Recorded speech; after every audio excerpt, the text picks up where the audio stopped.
So welcome everyone. Thank you for joining us today for our amphibian and reptile focused technical review meeting for the revision of Oregon State Wildlife Action Plan. I'm Carolyn Eckrich. I am the SWAP revision coordinator at ODFW.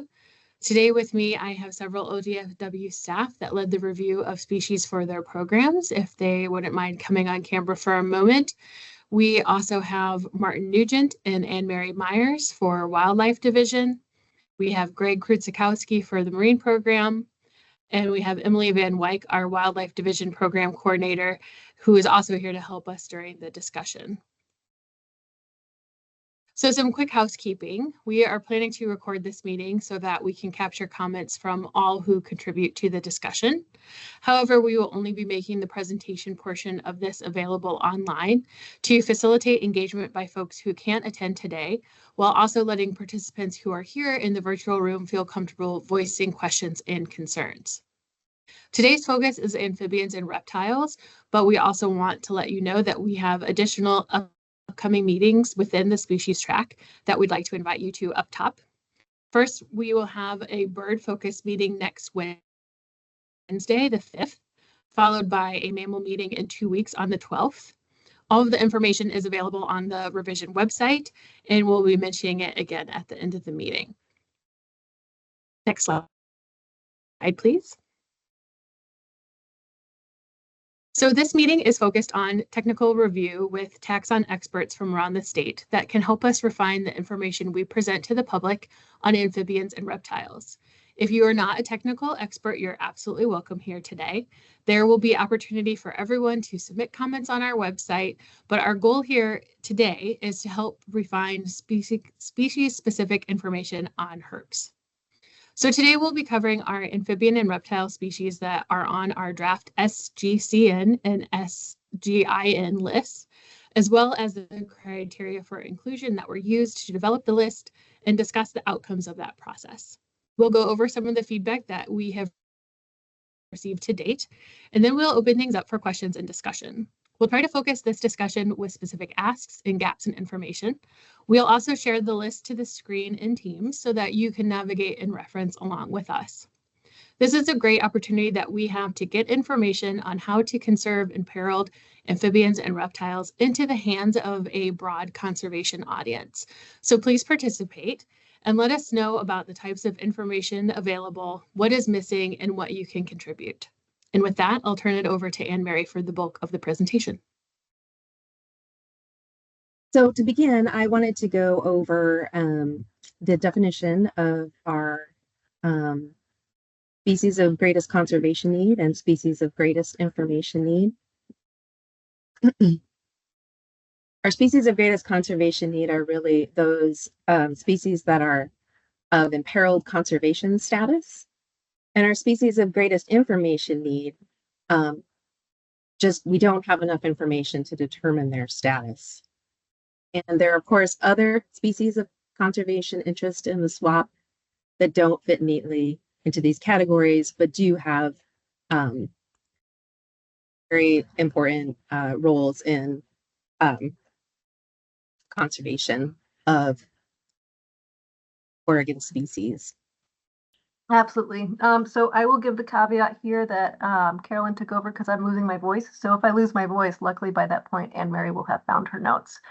So as we've gone through this process, we worked through about 650 different species, assessing them against 4 criteria to determine conservation status. And so those 4 criteria we included here pretty broadly. That information in more depth we presented in a couple of previous presentations.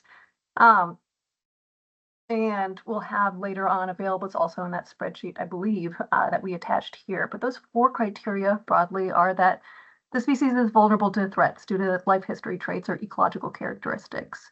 The population is low or declining. We also looked at whether or not it had a restricted distribution and if the population was impacted by major threats. So invasive species, climate change, that sort of thing. And so in order to qualify as a species of greatest conservation need, which is what we previously referred to as strategy species, they needed to meet at least 2 of those 4 criteria. As we went through that assessment process for all 650 species, if there was a species that met some of the criteria, but we had big question marks, like we didn't know how to say whether or not the population was low or declining, because we just don't have any information on the population at all. That ended up being a question mark, and oftentimes those were the species that we ended up as our species of greatest information need. That other category is pretty broad. These are the species that are things like ecosystem engineers, or like in the nearshore, where we have species that aren't necessarily imperiled, but are recreationally or commercially important, and really important for us to take a look at to make sure that the conservation of those species is and still in good shape. And so, sorry, I'm just trying to wing this while you're picking it back up, Anne Mary. Let me know when you're ready to go. I'm ready. Yep, I'm amazing. ready now. I'm so sorry. No worries. Thank you so much. So I may duplicate some of what Emily just said. But basically, ODFW used a process intended to be transparent and robust and repeatable to identify species included within our State Wildlife Action Plan. And we'll walk through each of these categories up here on the screen to provide better information on what these classifications mean, how we're using them, and how you can help refine our draft. So as Emily said, our species of greatest conservation need, or SGCNs, are the species we've identified as having imperiled conservation status, and what we previously referred to as strategy species. The name change, similar to the name change of the plan, will help us be more in line with national terminology and facilitate use of our plan by partners that cross state boundaries. The next big group is our species of greatest information need, as Emily said, species which we just don't have enough information to determine their status, and they were previously referred to as data gap species. The third group, other, obviously there are a number of ways we're including species that aren't species of greatest information need or conservation need within the revised SWAP. They're key to informing conservation actions in the state and may not fall neatly within either of the two previous categories. Next slide, please. To inform our discussion of outcomes, let's walk through our criteria for selection of species of greatest conservation need. We led this comprehensive process. The conservation criteria developed were based on those used in 2016, with changes to make them more inclusive of all taxa. In previous iterations, different criteria were used for different taxonomic groups, which could become confusing.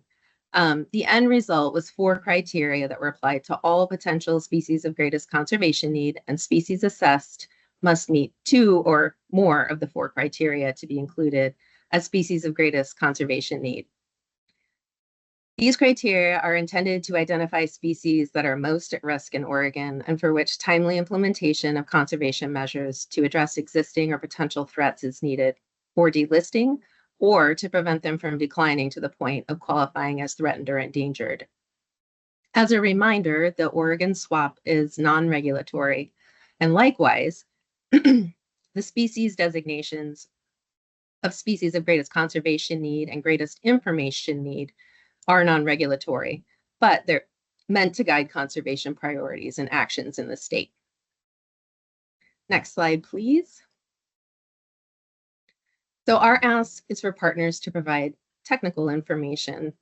The draft list of species that have been assessed to date by ODFW is presented in the Herp spreadsheet on the revision website, in addition to the draft list of Herp species of greatest conservation need and greatest information need. For species on the draft lists, we're looking for technical partners to review the profiles for factual accuracy, missing information, and being current. For any proposed changes or additions, we ask that reviewers submit peer-reviewed references and supporting materials that can help inform final decisions. We recognize the value of traditional and cultural information in addition to scientific data. Finally, we're looking to technical reviewers to identify any additional information needs or actions critical to the conservation of the species. The SWAP is a document that's widely available and heavily used with over 120,000 users each year. So if partners can help us make sure we have high quality information on threats, conservation actions, this information can go to help support effective conservation by practitioners around the state. To help document your feedback, we've provided a form on the revision website, and we've called it the Species Information Comment Form. Though we will be taking notes today, Please use this tool to provide us with your comments. We will step through the form at the end of our gathering today. So, to next steps. With this background in mind, we're now looking to you and the ask we have of you. The species lists and profile documents of species of greatest conservation need and species of greatest information need were made available prior to the meeting. We are asking for your help principally on ecoregion designations, special needs, threats, and conservation actions. When making suggestions, wherever possible, please provide appropriate peer-reviewed references and published sources. Next slide. So as we know, amphibians as a group are vulnerable and high priority for conservation due to known concerns including disease, climate change, habitat loss, and habitat integrity. The SWAP guides our conservation investments, and we want to make sure the contents of the SWAP contributes to conservation investments in amphibians. In our species review, we assessed 25 amphibian species, almost all that occur in Oregon, and confirmed 18 species as species of greatest conservation need, adding one new species, the Crater Lake newt, a recently recognized subspecies which is an endemic to Crater Lake and nowhere else. The species has been petitioned for listing under the federal ESA, and a 90-day finding was published in October 2024, indicating listing of the species as threatened or endangered may be warranted. An in-depth status review has been initiated. We've also identified 7 amphibians as species of greatest information need. 3 of these are newly added, including duns and Klamath black salamanders and Woodhouse's toad. Next slide, please. Similarly, we assessed 18 reptile species. 8 species are proposed as species of greatest conservation need.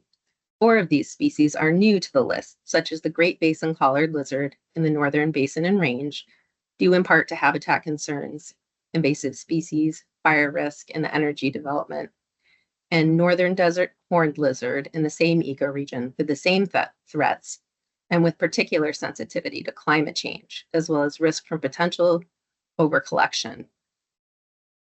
And we'll talk about the leatherback sea turtle next. So next slide. As we move toward complete integration of the previous Oregon Nearshore Strategy and the Oregon Conservation Strategy, we wanted to be sure to call out next steps for marine species to help our partners identify the best places for them to engage. We evaluated 4 sea turtles occasionally found in Oregon waters, and leatherback sea turtle meets the criteria as a species of greatest conservation need and also has critical habitat designated in Oregon. Next slide, please. For reptiles, we also proposed 3 new species as species of greatest information need, such as desert night snake, forest sharp-tailed snake, and long-nosed snake. Next slide, please. For each species of greatest conservation need, we're asking for your review on content in these categories: ecoregions, special needs, threats and limiting factors, data gaps, and conservation actions. For example, are the species ecoregions accurate? Ecoregions listed are where conservation actions are prioritized, not necessarily all ecoregions in which the species occurs. Is the information presented for each species accurate and complete for each category? Draft content is available on the SWAP revision website. Please provide your information through the revision website by April 4th. For each species of greatest information need, we are looking for your expertise to identify information needs and data gaps that will help to determine conservation status of the species. This information is also needed to evaluate whether each species meets the criteria of the species of greatest conservation need. For example, these information needs could look like assessing population distribution and trends, identifying species-specific habitat needs, identifying threats and limiting factors. Specifically calling out the factors needed to determine conservation status will help guide our collective work on these species into the future. Again, please provide your information through the revision website by April 4th. So to date, we have received some very helpful feedback. Species distribution maps have been provided of modeled climate change scenarios, and this is information we can link to in the updated SWAP. Emerging key references have also been provided. We've received modeled information on species' ability to adapt to climate change, and additional information needs have been identified. Next slide. So now we're going to open up for discussion. Please populate your questions and new information in the chat. A reminder, again, we have provided a form on the revision website designed to help document your feedback. And though we will be taking notes, please use this tool to provide us with your comments, and we'll review the form at the end of our gathering today.